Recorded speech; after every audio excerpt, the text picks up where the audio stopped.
1956 के आसपास का समय। कर्नाटक के बेलगांव जिले में बसा सदलगा गांव। दूधगंगा नदी की शीतल धारा बह रही है। पास ही में स्थित है 1000 साल पुराना भगवान आदिनाथ का जिनालय कल बसदी। 10 साल का विद्याधर यहां रोज आता और घंटों तक ध्यान लगाता। और एक दिन पुजारी जी से रहा नहीं गया।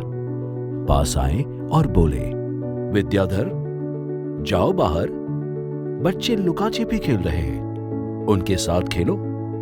यहां मंदिर में क्या कर रहे हो? मैं भी खोज ही तो कर रहा हूँ। खोज? किसकी खोज? स्वयं की खोज।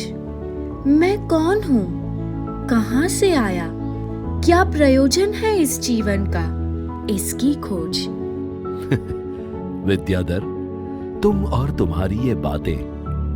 बाल विद्याधर की कुशाग्र बुद्धि और परोपकार से वैसे तो पूरा सदलगा गांव परिचित था, पर शायद उन्हें यह न मालूम था कि यही विद्याधर आने वाले दिनों में ज्ञान, तप और करुणा की जीवंत मूर्त बनेगा।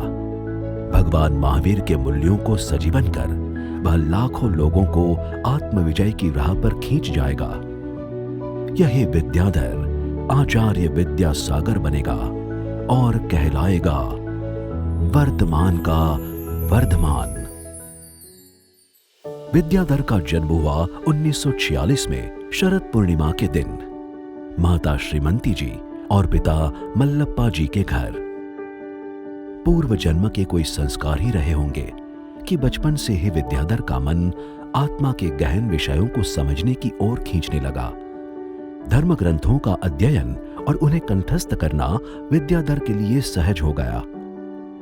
9वीं कक्षा तक पढ़ने के बाद एक दिन पिताजी से कहा, लौकिक पढ़ाई से मेरा मन उठ गया है, अब अलौकिक को पढ़ना चाहता हूं। जिसको जानने से सब जान लिया, उस आत्मा को जानना चाहता हूं। और शालाभ्यास छोड़ विद्याधर बस अलग की आराधना में लग गए। 20 वर्ष की उम्र में उन्होंने सदलगा को सदा के लिए त्याग दिया। 1966 में वह जयपुर पहुंचे। आचार्य श्री देशभूषण जी से आजीवन ब्रह्मचर्य व्रत अंगीकार कर लिया। विद्याधर की आत्मज्ञान पिपासा बढ़ती ही चली। आचार्य श्री देशभूषण जी ने उन्हें गुरुवर श्री ज्ञान सागर जी के पास भेजा। गुरुवर ने कसौटी करते हुए पूछा, विद्याधर जब नाम है तो विद्याधरों की तरह विद्या लेकर उड़ जाओगे, फिर मैं श्रम क्यों करूं? और विद्याधर ने उसी क्षण आजीवन वाहन त्याग कर दिया। गुरुवर के साथ पहली ही मुलाकात में जैसे विद्याधर के अंतर्मन में पड़े वैराग्य के बीज तत्क्षण फलीभूत हो गए। और 30 जून 1968 को अजमेर की पुण्य भूमि पर आचार्य श्री ज्ञान सागर जी से दिगंबर दीक्षा ग्रहण कर बन गए विद्यासागर महाराज। गुरु ने मुझे प्रकट कर दिया, दिया दे दिया। विद्यासागर जी ने स्वावलंबन, निर्मोह, समता, सरलता और सहिष्णुता की पराकाष्ठा की। उन्होंने आजीवन नमक, चीनी, फल, हरी सब्जियां और मेवों का त्याग किया। वह दिन में एक बार ही आहार ग्रहण करते और चद्दर, गद्दी, तकिए का उपयोग किए बिना हर मौसम में सख्त सतह पर एक करवट में सोते। आत्म साधना जैसे जैसे प्रबल बनती गई, बाहरी चीजें एक के बाद एक सहज छूटती गई और भीतरी वैभव दिनों दिन बढ़ता ही चला। मोक्ष मार्ग पर आगे बढ़ते हुए विद्यासागर जी को गुरुवर श्री ज्ञान सागर जी ने 22 नवंबर 1972 को नसीराबाद में अपना आचार्य पद सौंपा और उन्हीं का शिष्यत्व स्वीकार कर लिया और गुरु शिष्य के स्नेह की मिसाल कायम की। एक सच्चे साधु की तरह आचार्य विद्यासागर जी के कदम चलते ही गए। उन्होंने राजस्थान, उत्तर प्रदेश, मध्य प्रदेश, महाराष्ट्र, बिहार, बंगाल, उड़ीसा, छत्तीसगढ़, झारखंड, गुजरात आदि प्रदेशों में लगभग 40,000 किलोमीटर जितना पैदल विहार किया।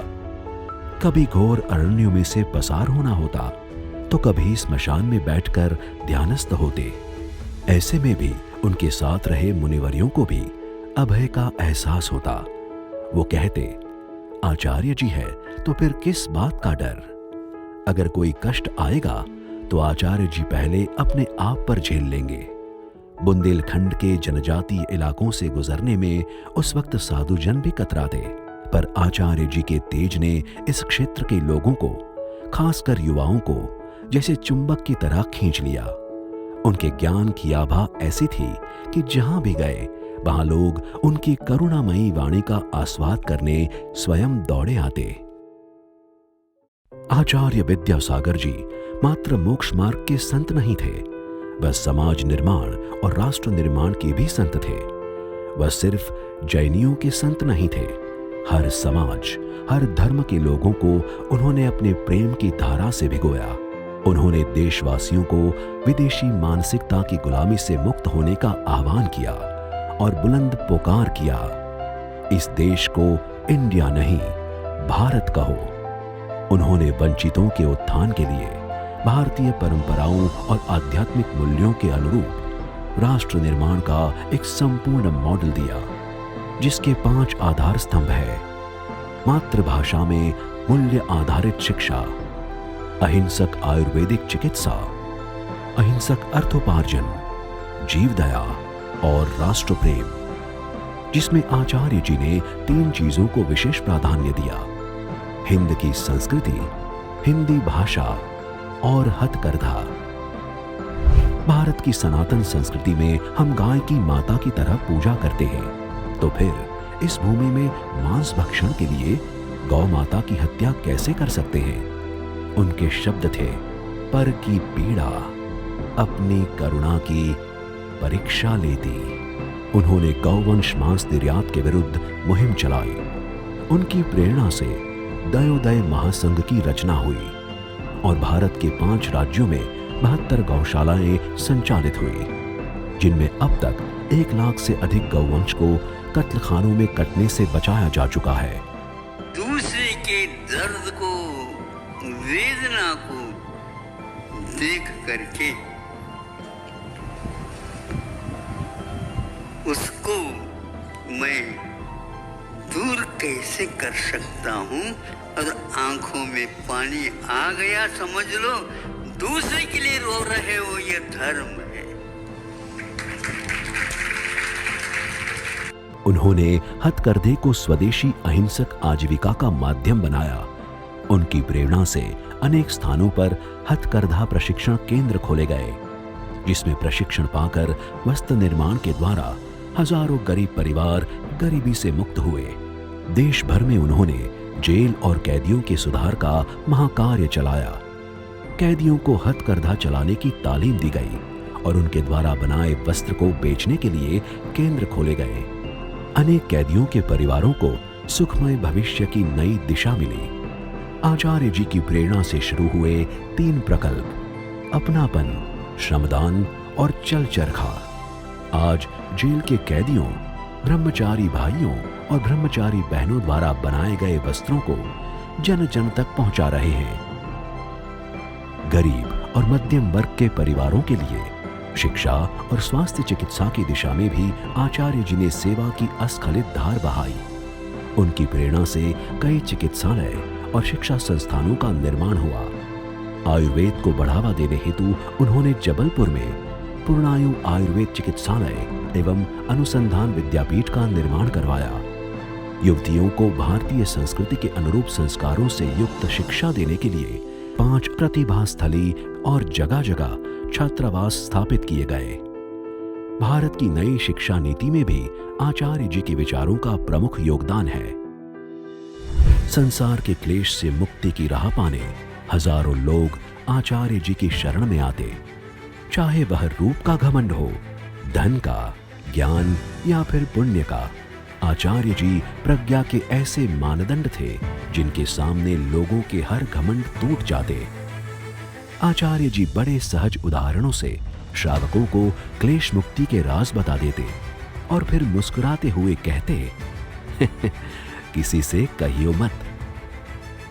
आचार्य पद के धर्म का वहन करते हुए विद्यासागर जी महाराज ने कई जिनालयों का निर्माण करवाया।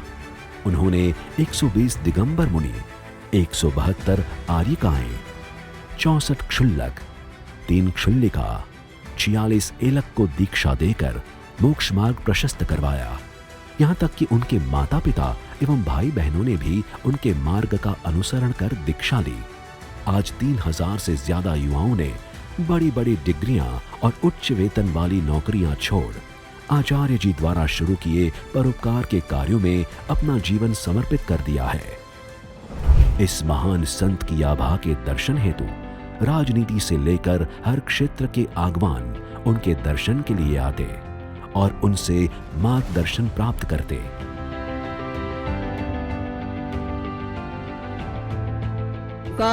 शाकाहार की आरती उतारने वाला प्रधानमंत्री बने हैं। ऐसा शाकाहारी ही नहीं किंतु परमार्थ को भी जानने वाला आप लोगों के सौभाग्य से प्रधानमंत्री मिले हैं। उनको अच्छे ढंग से आप सहयोग देने का विचार करो। अभ्यास भले ही 9वीं कक्षा तक किया हो, आचार्य जी 8 भाषाओं के ज्ञाता थे। प्राकृत, संस्कृत और हिंदी भाषा में उन्होंने कई पुस्तक लिखे। साथ में जापानीज काव्य शैली के कई हाइकू की रचना भी की, जो मानवता को सदैव सत्य का पथ प्रदर्शित करते रहेंगे। राष्ट्रभाषा हिंदी में आचार्य जी ने रचा एक युग प्रवर्तक महाकाव्य मूक माटी। आज 22 से भी ज्यादा भाषाओं में इस पुस्तक का अनुवाद हो चुका है। मोक्ष साधना और समाज कल्याण की साधना, यह दोनों में आचार्य जी ने समान भाव और उच्च मूल्यों को बनाए रखा। आचार्य जी अनियत विहारी थे। उन्होंने जीवन भर अपने आयोजनों के बारे में किसी से कोई खास बात नहीं की, और ऐसा ही एक आयोजन था अपनी मुक्ति का आयोजन। छत्तीसगढ़ के डोंगरगढ़ स्थित चंद्रगिरी तीर्थ में 3 दिन के उपवास और मौन धारण कर 17 फरवरी 2024 की रात को 2:35 पर आचार्य विद्यासागर जी ने समाधिस्थ अवस्था में शरीर त्याग कर दिया। भारत और विदेशों में बसे लाखों अनुयायी स्तब्ध थे। भारत के माननीय प्रधानमंत्री श्री नरेंद्र भाई मोदी जी सहित सभी राजनेताओं ने उन्हें अश्रुभीनी श्रद्धांजलि दी। कुछ ही महीने पहले ऐसा ही मन कर गया था, मेरे प्रवास कार्यक्रम को बदल करके बहुत सुबह सुबह मैं उनके पास पहुंच गया था। तब पता नहीं था कि मैं दोबारा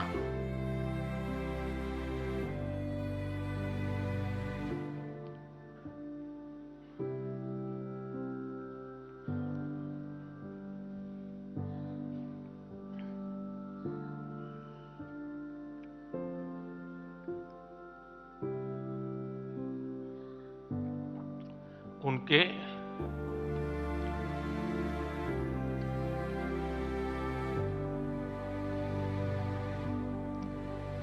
दर्शन नहीं कर पाऊंगा। कोई ऐसी महत्वपूर्ण घटना ऐसी नहीं होगी या मेरी तरफ से कुछ महत्वपूर्ण किसी काम में मेरा संबंध आया हो, 24 घंटे के भीतर भीतर उसका एनालिसिस करके मुझे उनका संदेश आता था। यानी कितने जागरूक थे और अपनी विराट आध्यात्मिक यात्रा, और उसके बाद भी वो हम सबको हमेशा प्रेरणा देते रहे हैं। जीवन भर उतनी सौम्यता के साथ उनका लोगों को मिलना, उन्होंने हमारे युवाओं को परंपराओं से जोड़ा, गरीबों तक शिक्षा और स्वास्थ्य की सुविधाएं पहुंचाई। विविध राज्यों ने उनके स्मरण में राजकीय शोक की घोषणा की। उनके अनुयायियों के लिए तो जैसे उनके महावीर चले गए। अश्रु की धारा भले रुके न रुके, पर लाखों दिलों में यह बोध कायम रहेगा कि विद्यासागर कहीं जा नहीं सकते। चैतन्य रूप विद्यासागर शाश्वत है, सनातन है। हाँ, यह सत्य है, अपने दिल में बसा के रखियो, किसी से कहियो मत। हमें पूछते हैं महाराज अब कहाँ से कहाँ जा रहे हो, तो भैया मुझे तो मोक्ष जाना है, तो मोक्ष जा रहा हूँ। खम्मामि सव जीवानम सव्वे जीवा खमंतु में मेत्ते में सर्वभूतेषु वैरम मध्यम न की नवी। अहिंसा परमो धर्म की जय।